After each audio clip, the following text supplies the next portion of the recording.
வாழைத்தண்டு பொரியலும், ப்ரோக்கோலி கூட்டும் செய்ய போறோம். இதுக்கு வாழைத்தண்ட சின்னதா நறுக்கி எடுத்துக்கணும்.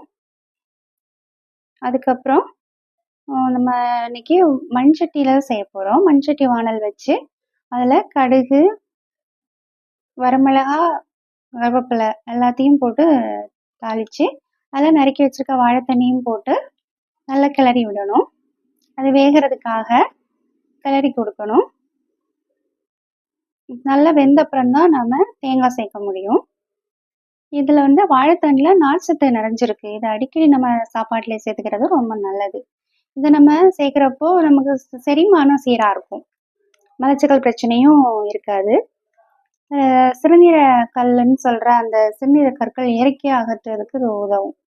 உடம்புல உள்ள நச்சுக்களையும் இது நீக்கி கொடுக்கும்.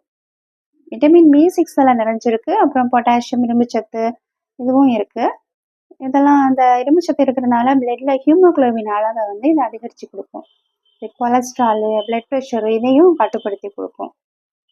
இந்த அசிடிட்டி, இந்த கேஸ் பிரச்சனை உள்ளவங்க வாரத்தில் 2 முறையாவது இதை சாப்பிட்றது ரொம்ப நல்லது. நல்லா கிளறி கொடுக்கணும். இந்த தேங்காய், இந்த வாழைத்தண்டு கூட நல்லா கலந்து, அது கூட இந்த மிளகா, வத்தல் இதெல்லாம் அதில் சேர்ந்து கலந்து நல்ல இதானாதான் நமக்கு வாழைத்தண்டு பொரியல் நல்லா சுவையாக கிடைக்கும். அடுத்தது நம்ம ப்ரோக்கோலி கூட்டு எப்படி செய்யறதுன்னு பார்க்கலாம்.